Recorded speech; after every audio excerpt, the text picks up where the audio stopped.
Good evening and welcome to the Paranormal Lens podcast presented by Jott-Nyx Paranormal. My name is Jamie Widener. I will be your host this evening along with Chad Thomas. Mr. Thomas, sir, good evening. How are you? What's going on? Oh, I'm doing okay. Feeling a little older today, Jamie. You're looking a day older than you were yesterday. Uh-huh. Yeah, yeah. So, Happy belated birthday, sir. I And thank you. I appreciate that. you do look good for your age. So I, I guess that's good. yeah. So, You yeah, don't. yeah. I always say I don't look as old as I feel. So I no, get that. Yep. I So, don't think that's possible at this point. Ugh, so goodness. But I hope um, you had a good day. I did. It was a good day. I got together with some friends. I spent some time out in nature, grounding and Yeah, taking pictures, which I enjoy. And totally. Um, so yeah, it was a good day. So, and that was on the heels of an investigation this weekend, which is always a good time. Yep, Um, absolutely. it was a little weird, but it was a good investigation. Well, it's we're paranormal people. Everything we do is weird to people, right? This Like is true. Yeah. so, But yeah, it was the brewery was a little different feeling wise, Hmm. and the usual hotspots were less active than usual, but then some places that aren't usually were. So Right. and I think it kind of all culminated in the catacombs at the end with some really interesting activity in the bat room. Um, so you're right. It was different Hmm. in a good way. I'll Yep. take it there and say that. But Yeah. uh, yeah, I haven't had time to look at evidence review or anything yet either. But anecdotally, I think we had a good group of people. Of course, that helps. Hmm. Interested, engaged. As usual, people dissipated as the evening went along. The lateness of our nights are more than most are used to, or many are used to. Hmm. But and actually, this is the first time in a long time that none of the guests were staying over, either in the hotel, the central hotel part of the property, or the Airbnb across the street. Everybody was traveling back Right. somewhere. That was different, but also good. You Hmm. know, Yep. so So yeah, it was fun. So it was. So and why not, right? uh, You make the best friends in the dark at 2 a.m. yeah, yeah, we'll go with that. Yeah, So yeah. yeah, There's went- Bert Lynch. yeah. Mhm. So All right. Well, I this is tonight is a big topic, and so I not to you know chit chat too long here, but and I enjoy keep catching up with you, but uh-huh. I think we really are here for a topic, so let's get into it. Tonight Okay. we are here to talk about the ancient Ram Inn. That's his full title, Mhm. and at one point it was just the Ram Inn when it wasn't so old, right? Okay. And I'll explain why it's called that in a second. But we start with where are we in the Uh-huh. world? We are in Great Britain, in England, and we are on the western side. We are about 2.5 hours west of London, and about approximately an hour east of Cardiff, Wales, at the location of 8 Potters Pond in Woton Under Edge, Gloucestershire, England. And if you can say all of that 10 times fast, Watton Under Edge, Gloucestershire, England, I think you get a prize. I don't know what it is. I'll figure it out later. Uh, but put it in the voicemail or something, send it to me or voice text. Email it to us at paranormallenspodcast at Yes, gmail.com. there you go. Uh, gosh. So the reason it's called the Ancient Ram Inn is that it is ancient. It is a location that has been standing for a very, very long time. So we're going to start with the history as we always do, and there's a decent amount of it, um, and then some context too, and then of course we'll get to the paranormal stuff, which Okay. is why we're all here, right? Mhm. So I'd like to welcome you to one of England's oldest inns, and England's forever old, so being one of the oldest really says a lot. The ancient Ram Inn is widely recognized as one of the most haunted buildings in Britain. Its reputation comes not only from centuries of human activity, but also from the many stories, legends, and reports of paranormal phenomena connected to the property. Originally constructed in 1145, that's 1145, a very, very long time ago, Wow. the inn began as a practical residence associated with the nearby St. Mary's Church. Over time, its history and location gave rise to folklore, and the building gradually acquired its notorious reputation. Today, it stands as a significant site for those interested in history, folklore, and the paranormal. Before we start exploring that stuff, it's important to understand the historical context of the inn's construction in its early years. Again, it started in 1145. So, initially, the inn was intended to serve as housing for church officials and craftsmen involved in the construction of nearby St. Mary's Church. The year 1145 was a considerable period of considerable activity across England and Europe, and situating the inn in historical context helps to appreciate its significance. Some global things were going on. The Second Crusade started. It was 1145 to 1149. European powers launched military campaigns to the Holy Land, which affected travel, trade, and political stability across the continent. The anarchy in England was in full swing. This was 1135 to 1153. So the civil war between King Stephen and Empress Matilda, and it caused political instability, particularly in the western regions where the inn is located. There was a lot of religious growth. Monastic and church buildings projects were common, reflecting the influence of the church on daily life and architecture. And again, the church was being built. At St. Mary's Church was being built nearby, proving that as well. And around the rest of the world, in places that we knew and didn't know yet, the Song dynasty in China was making some significant advancements in technology, printing, and governance. And the Mayans were reading calendars and living their best life in Central America long before any of us knew they were even there. So in this setting, the ancient Ram Inn was constructed to serve both functional and residential purposes, eventually becoming a site with layered history of human occupation. So this is the 1140s. This is medieval times. So what's life like back then? Daily life in the 12th century was very different from today. Makes sense, right? Mm-hmm. Served as practical hubs for travelers and local residents. Life at the ancient Ram Inn during its early years would have included basic accommodations, straw stuffed mattresses, very simple furniture, minimal privacy, food and drinks, of course. It's an inn, so there'd be locally sourced bread and meat, and as well as ale, which was the drink of choice. And they provided sustenance for guests and residents. And community interactions. Inns were social centers where news, trade, and local disputes could be exchanged. And that really hasn't changed a whole lot. If you go over to Ireland, public houses are still very much the same way. We have the privilege here in our area of having TELUS 360, which is very much that, a Right. social house with an Irish tint to it. And the inn's proximity to the church meant it was closely tied to the ecclesiastical activities, and its architecture reflected both practical needs and stylish trends of the period. So, as a transition from the church time to a private home, originally the church property, the inn later transitioned through various owners, reflecting the social and political changes of England over the centuries. During the Tudor and Stuart periods, England experienced religious reformations, witch trials, more on that, and social unrest.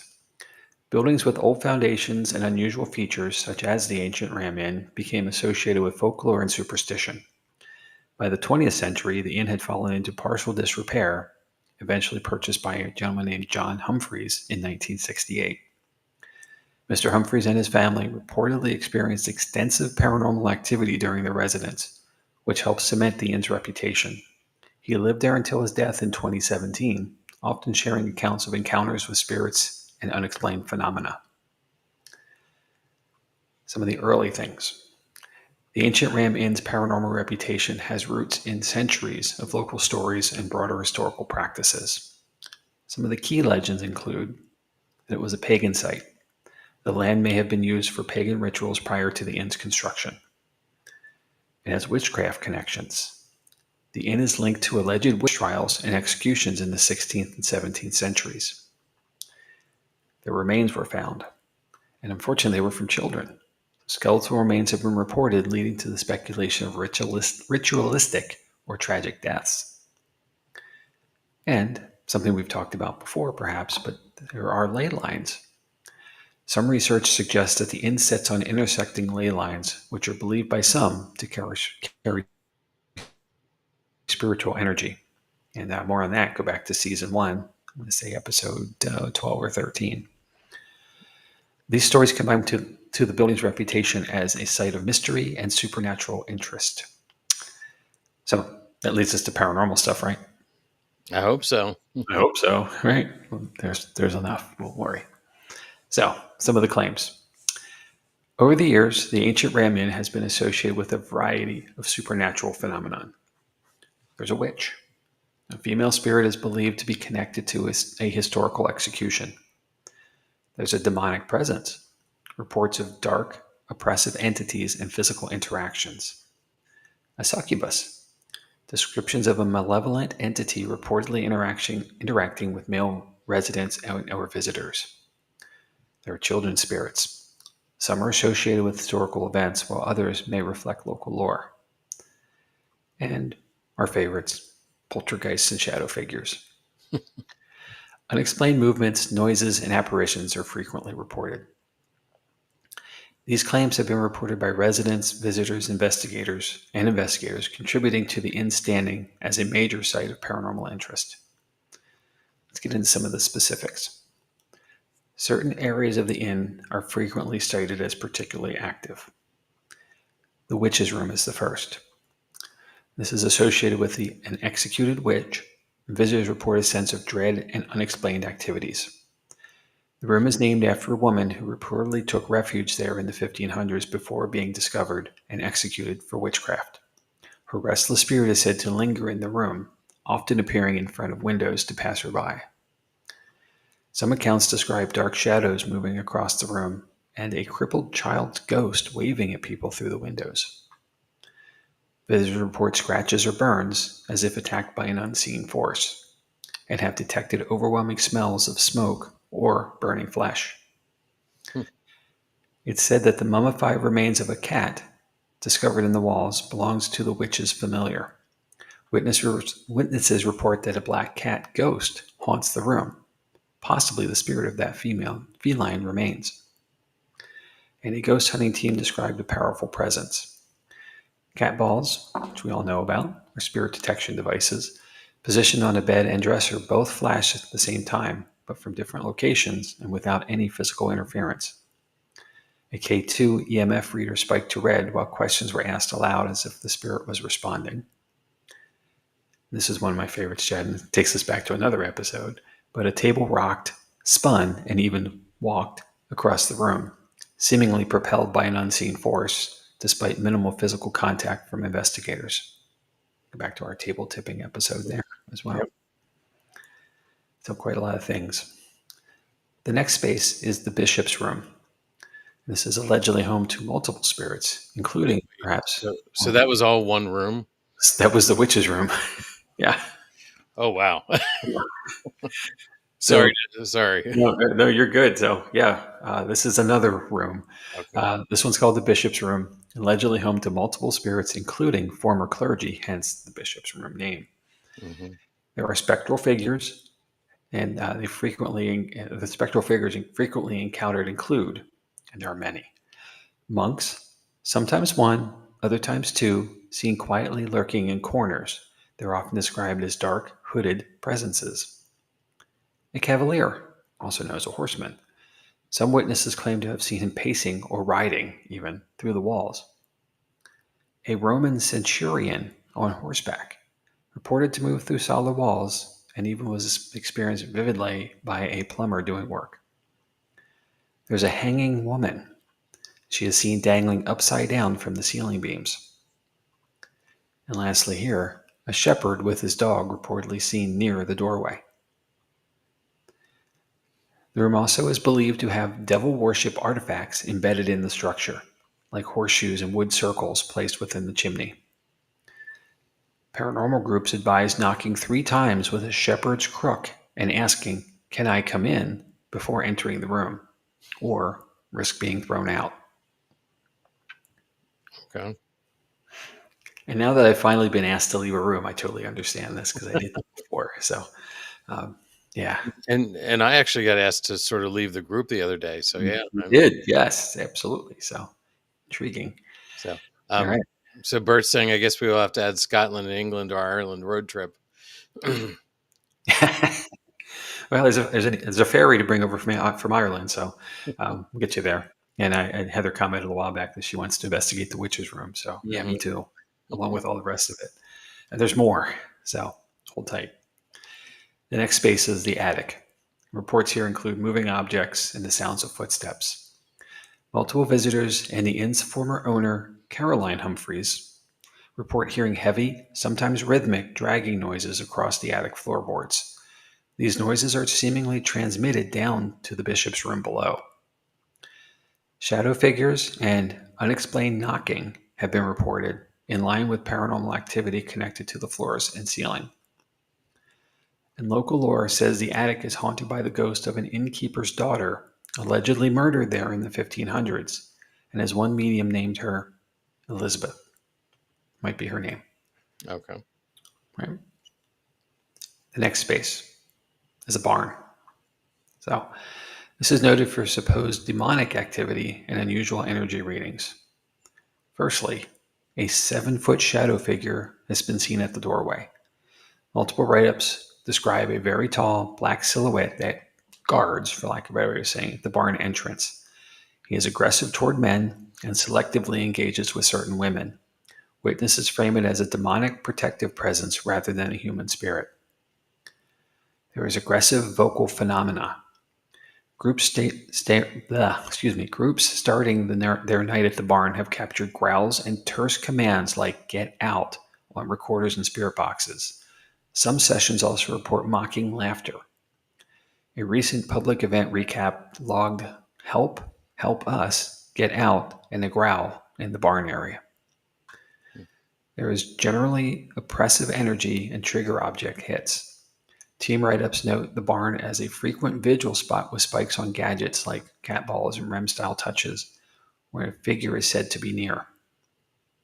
So, Hmm. a lot of stuff. Yeah. So, the inn has attracted significant attention from paranormal investigators and media outlets. It's been featured on television programs such as Most Haunted, Ghost Adventures, and The Great British Ghosts. Reports of air, of course, include things that we discussed, but sudden temperature drops, EMF fluctuations, disembodied voices, and objects moving without explanation. While skeptics often cite environmental factors such as old construction, drafts, and psychological suggestion, it's the consistency of the reports that have maintained the inn's paranormal notoriety. In the inn today, the inn operates primarily as a heritage site. So you really don't have it as an active inn anymore. Right. And then it's a venue for ghost tours and investigations.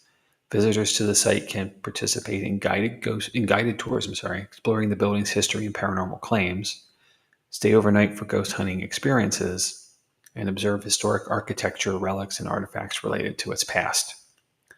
Although it is no longer a traditional inn, the building's preservation allows both historical study and continued engagement with its haunted reputation. So, why does this place endure? Hmm. The ancient Ram Inn remains significant due to its historical importance. It's one of the oldest continually standing structures in Gloucestershire. The folklore and legend of it, centuries of stories, have reinforced its reputation. Media, right? And media attention. There's TV shows, blogs, publications, and now podcasts that have highlighted its paranormal activity. We're not the first. Sorry. I'm sure. And visitor interest. The site continues to attract historians, ghost hunters, and tourists daily. Its longevity and layered history make it a unique site where historical study and paranormal investigation intersect. So, to conclude, it's a house that refuses to be ordinary.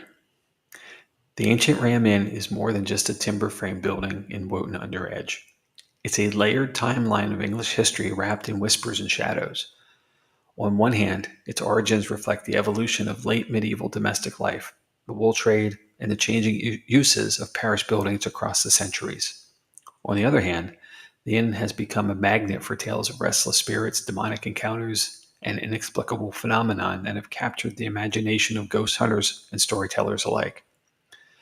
What makes the ancient Ram Inn so compelling is not whether every claim can be historically verified or scientifically explained, but rather the way history and folklore overlap inside its creaking beams. Each room offers a narrative. The bishop's room, steeped in terror, the witch's room, echoing the accusations from centuries past, and the barn and attic, heavy with lingering presences. Whether one visits seeking heritage or hauntings, the inn serves as a reminder that history is never entirely silent, and sometimes it speaks in ways we don't expect. Ultimately, the ancient Ram Inn endures because it straddles two worlds, one anchored in documentary history and the other in the realm of the unexplained.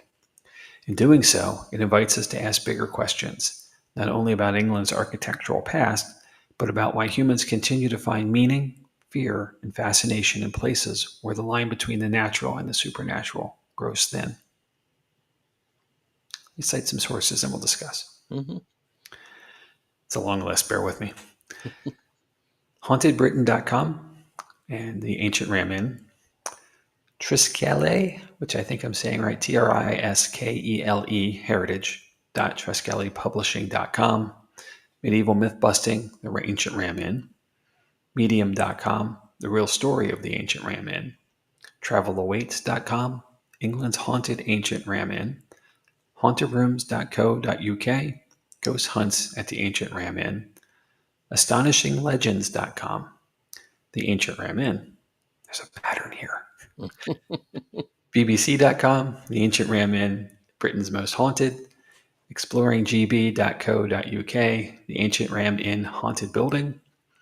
SpiritShack.co.uk, haunted places, the Ancient Ram Inn. I love this one. SpookyIsles.com, the haunting truth, Ancient Ram Inn. LittleHouseOfHorrors.com, the Ancient Ram Inn. HouseCrazySarah.life, Ancient Ram Inn of Gloucestershire, England. And finally, the actual website for the location, ancientramin.co.uk. Chad, passport's got to get gotten, and we got to get a plane. I got a passport. I'm All ready right. to go. All right. Well, let's book it. Uh, do you want to go first? You want me to keep talking? Wow. Go. I mean, I got to process some of this, Jamie. Well, there's one thing here that I didn't bring in because it's the narrative says 1145, but there is another narrative that says the building isn't that old or as old as that. So the I guess there's England, the UK, everywhere. In the UK, there's documented history. It's forever old, right? Right. And it is well done. They figured it out a long time ago how to keep records accurately. So there is some tale that the building isn't this old because there's a different narrative of a building being built on the property as late as 1495 or 1496, somewhere in there. So Okay. 300 and something years later, that's still really old, right? Yeah. Yeah. 1495, Columbus only sailed in 1492. He was on his way back, Right. So the New World was barely discovered. This is still really freaking old. It's just not as old. Right. So, I'll And take either one at this point and because I still would believe the rest of it. and it's so hard. I mean, we have better records from England than a lot of other places. But it could Because be they're in English. but it could be that things were like it was built and then there was an addition put on, or there, like Right. it Yes.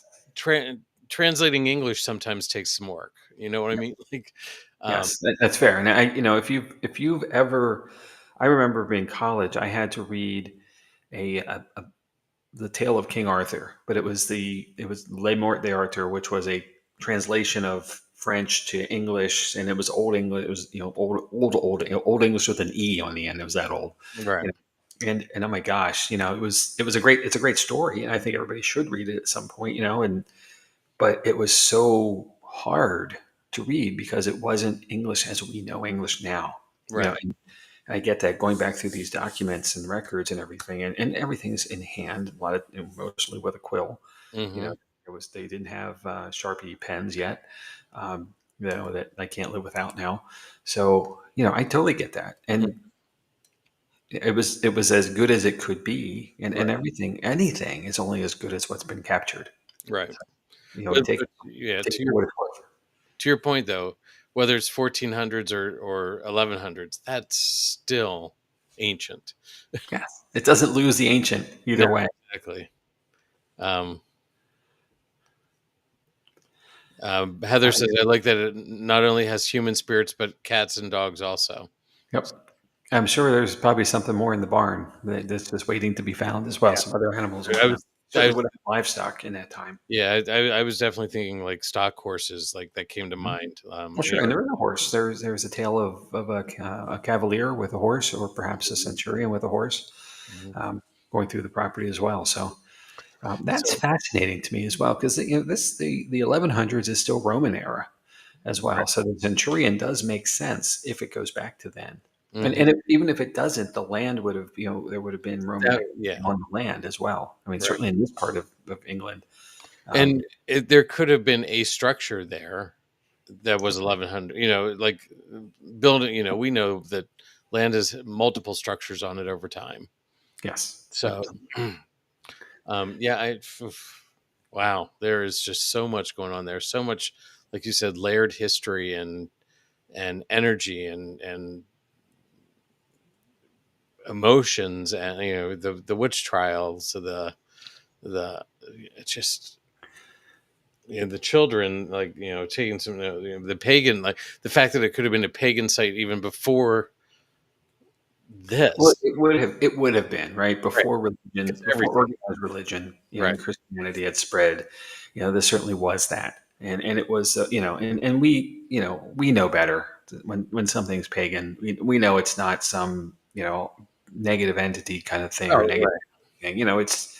It's certainly not any of that. But for those who don't know, or and I think stigma steps in here, Mhm. and misrepresentation steps in here, because it's not the path that you're taught or trained to follow. Right. Growing up in the church cultures that we have now, the traditional sense in Christianity, it's frowned upon, it's shied upon, so it gets the bad rap. But it's people who are connected to nature, and their belief systems that came from it, and not terribly unusual or unique away from Native Americans here and Right. First Nations people in Right. Canada and whatnot. Indigenous peoples all over the world. They were connecting to the nature and the environments they were in, and Mhm. found their deity there. And I don't think there's anything wrong with that, No, honestly. no, not at all. And I It's wasn't I great. wasn't going there. It's just, if it was a pagan site where they found remnants and things like that, Okay. there would have been that energy that was poured into it. Like it was a powerful place for them. And that's what we find with some of the Native American. Yeah, Native American things are everywhere here because that's who settled. Yes. But when we come to like where we find their religious artifacts, there's just so much more energy and strength there, I think, than the day-to-day trails, the hunting areas, the other settlements. So it's just, there's, like I said, it's just that whole stone tape theory, like that energy is just there. Yeah. So and this is a wooden structure, Yeah, it is. a wooden structure with a thatch roof, like, Yep. so I'm Well, sure that would have. there's an image of it, back to the pictures, there's an image of it being about 3 inches off the road, you know, as well. So, it's standing still with modernization being inches away from it. And it's more than 3 inches. I'm kidding, Right. but it is literally right there. There's like no Like, sidewalk, so, as trucks and everything else rattle by, and I don't know that um, the town is overly busy, but it certainly isn't unpopulated either. So there's definitely mhm. traffic passing through. Yeah. Um, This picture, I'm seeing the picture in my preview screen, and it is like 3 inches. It's it not looks like very 3 inches at least, yeah. Uh, small.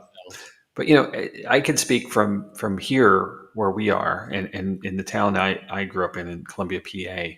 Hmm. There was a state road, Route 441, had come through town, directly through town, and made a hard right turn at Locust Street and Third and Locust, and went down along the river. And for those who enjoy Turkey Hill dairy products, it's made here, very, very close by to us. And those trucks pass through my community every day, and they had been doing so for a very long time. Hmm. There became a landfill in that area as well.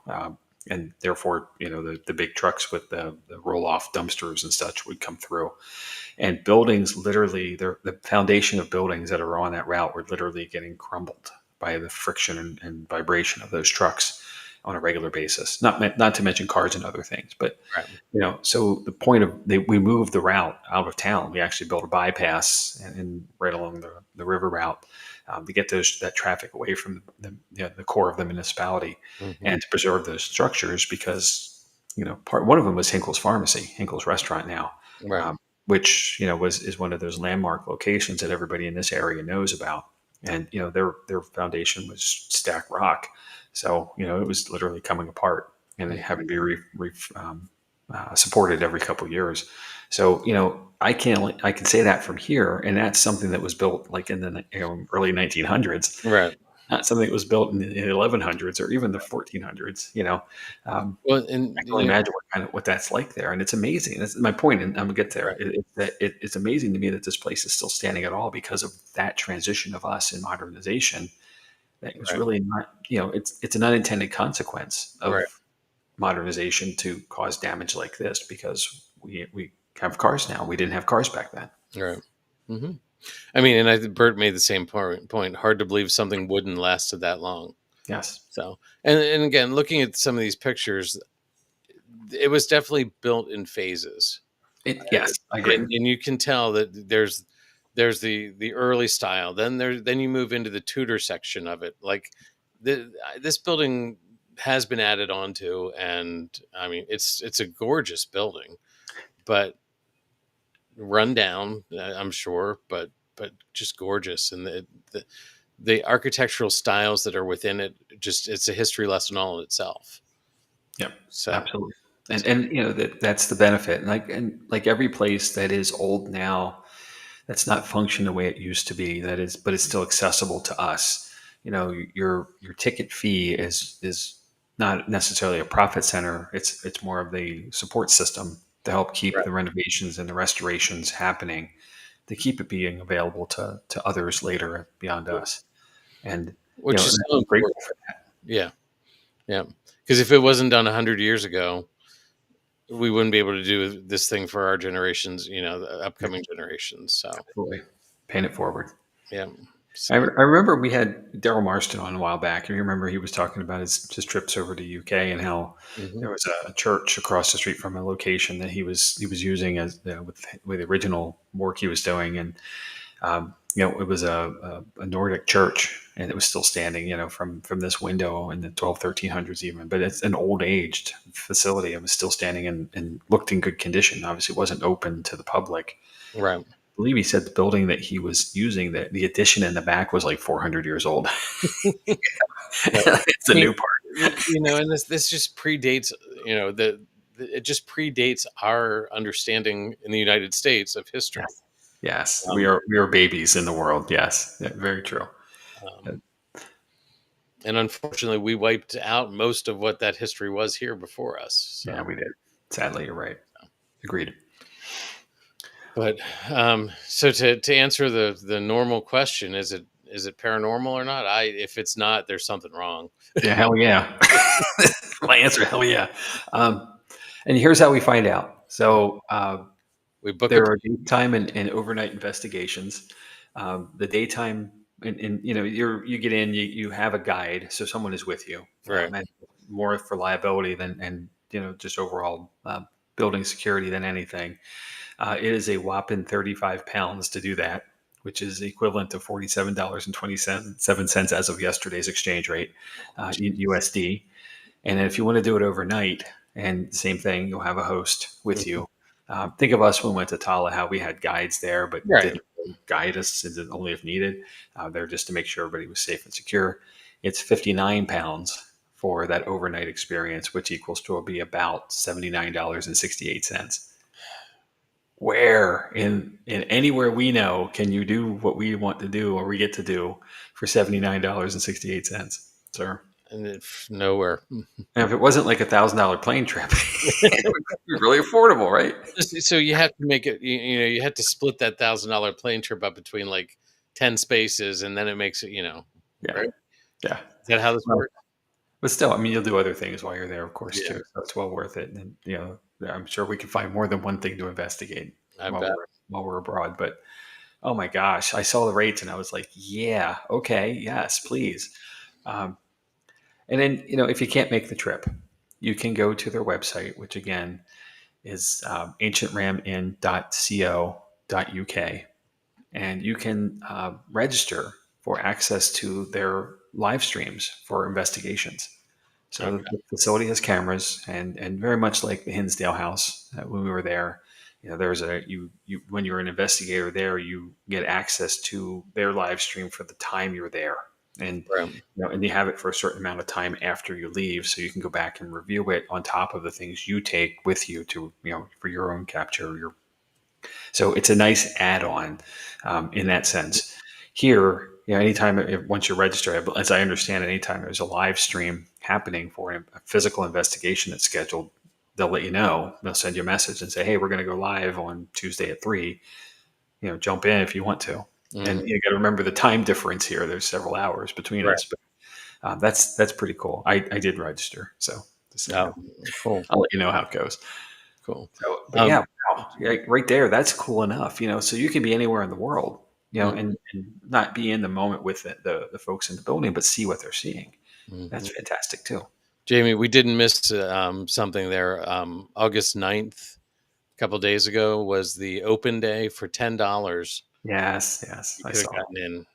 Yes, and then coming up on October 11th is a make your own voodoo doll event as well. So uh, Well, they had we they had one a couple months ago, and then unfortunately we have a an investigation at Boobies that night, so we we do. We're can't. busy. I know. But and I'll throw that back to our voodoo episode back in season one as well. Right. Well, So that kind of stuff. It's just the fun of it. There are events they had for kids as well. Think of our Boo Crew that we've done, where we bring in a group of youths to teach how to be a paranormal investigator at a younger age. They mhm. do the same idea of it anyway, and have events that are specific for kids to come um, and check out the place and So, work the Bert, paranormal side of it. yeah, Bert says they'll be in England at some point, and he has a family castle to visit not too far away. I expect Excuse me, sir. You have a family castle? What the what? Why am I learning about that just now? but I I, expect a book report from yeah, I expect a lot from that.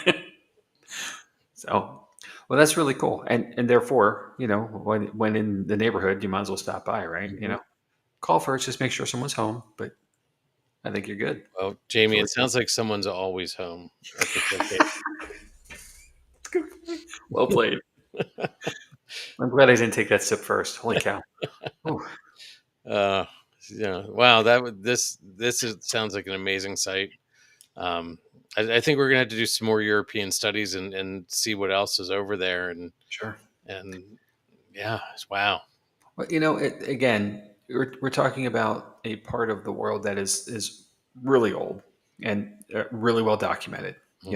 And the UK is, it has that advantage, but it's also elsewhere as well. So, um, there's so many places everywhere. We talk about this all the time. There are no bounds to this, the Right. paranormal world, and people have literally been dying for thousands and thousands and Hmm. thousands of years.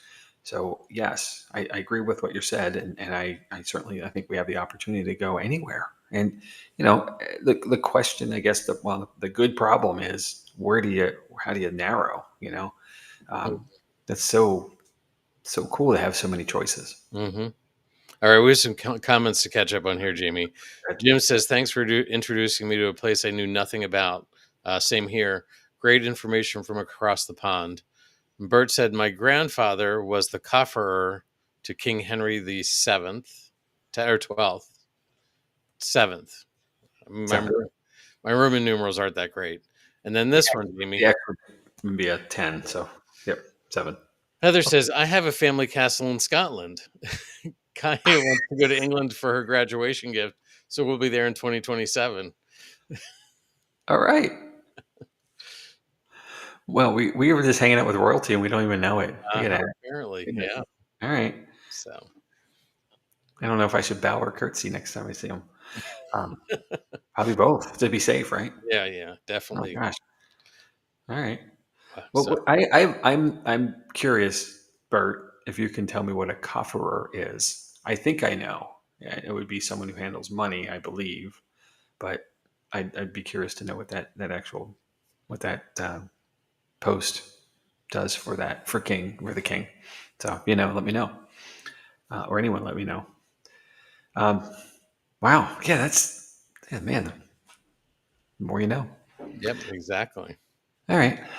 Well, my opinion here is it's haunted. It has to be, Oh yeah, and yeah. again, documentation after documentation after documentation. I give a lot of credit to the Humphrey family, picking up the property in 1968. I don't know what they got it for. I'm sure we could dig that out if we wanted to, but it was in a state of disrepair, or ill repair anyway, and Mhm. they certainly worked to reestablish the place, bring it back up to code and standards and all that. But then they were willing to share their experiences. And this is another thing.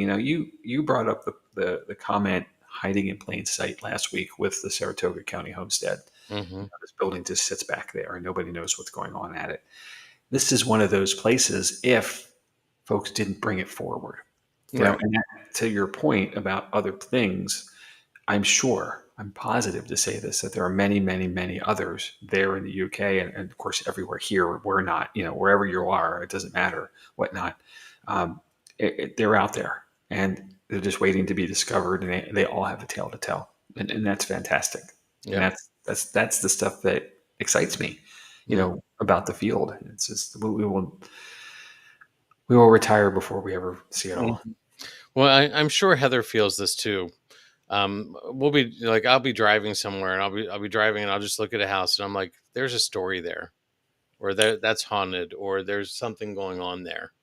Um, so I'm sure Heather gets that, and probably Bert too, and I'm sure a lot of people get that. Mhm. Sure. And we tend to see the places that look like the Adams family house, right? And think, oh man, oh yeah, that place. But then you have a place that's such an unassuming property like the Doss house over in Hmm. Loretto, PA. That doesn't have that classic haunted house look about it, but Correct. it's an active, highly active location that just wows you.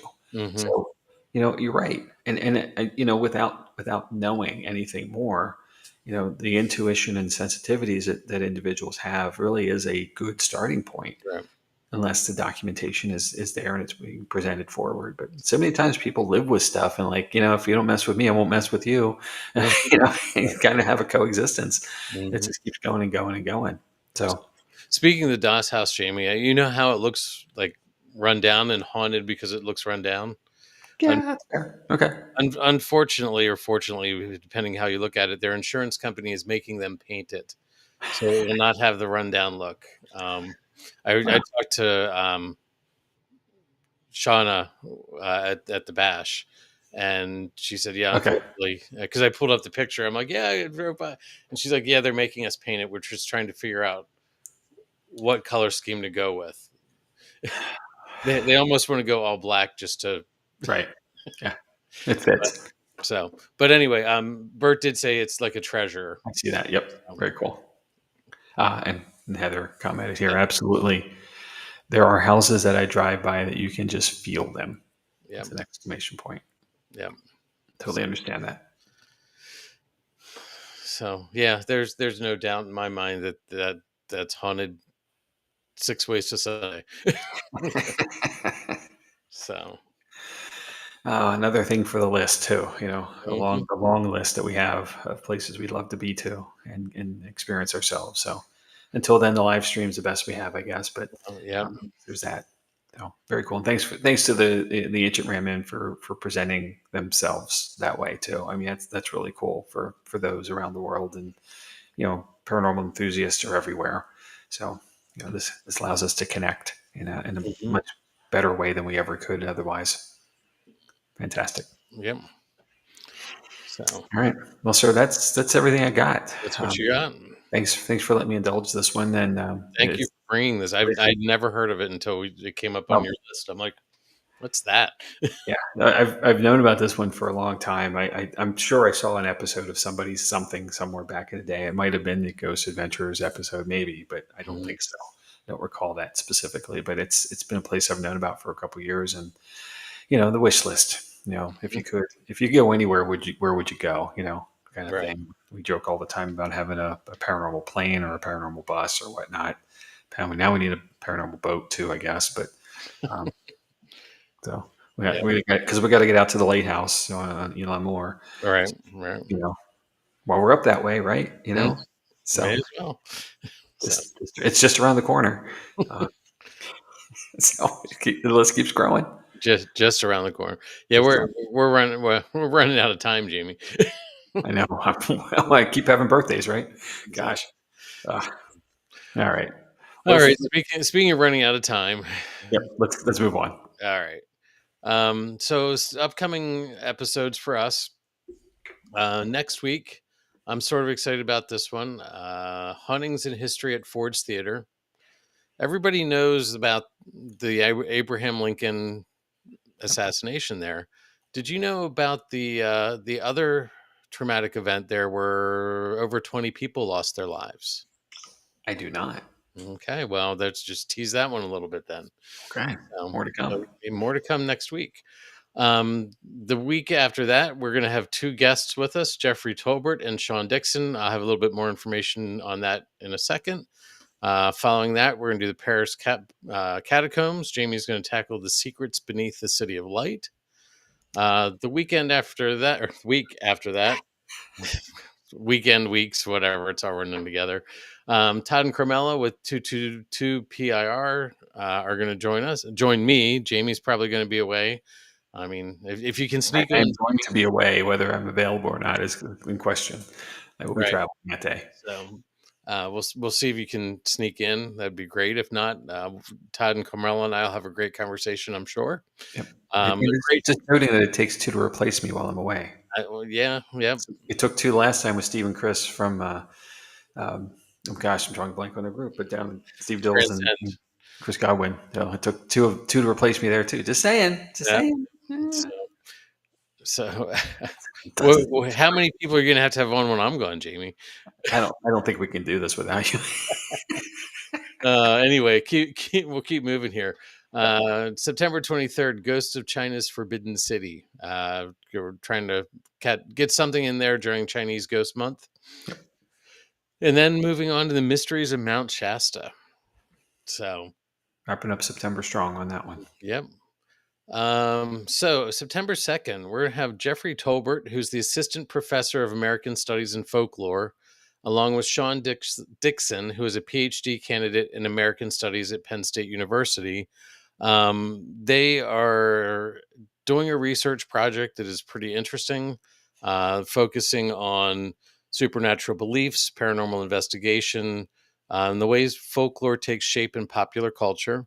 And Sean is researching supernatural vernacular religious expression and how sociopolitical identity shapes the construction of belief. Wow. So this could be a pretty deep conversation, Jamie. It will be. I think it will be. Absolutely. I'm really excited. We've known this was coming, right? Hmm. But I was excited from the start of it and the idea of them coming to join us. And as we've had pretty good, really good conversations, not pretty good, really good conversations with both as they have attended our events and engaged with the guests there on our team. But, to really hear more from them, they ask a lot of questions of us and let us do a lot of talking, right? Hmm. And they do a lot of data capture, information capture. But now to hear their side of this, where they're at with everything, and ask them questions back, I'm Hmm. really excited for this one. So It should be fun. don't miss this one. It's going to be great. So, and speaking of our events for Yeah, Jott-Nyx, September 27th is the next time we're going to be at the brewery. Only 19 tickets left at this point, so they're probably going to be sold out by the time we hit that week. Then we move into spooky month because we're already in spooky season. it's always spooky season. We're going to The move into paranormal lens. the 11th and the 18th of October. We have public investigations. For the 18th, which is our last investigation before Halloween, we only have 14 tickets left for that one. Yep, it will So, go quickly as well. yeah, that one will probably get sold out pretty early. Then we have November 8th and December 6th. So we're going to round out the year there. Yep. And so grab tickets while you can.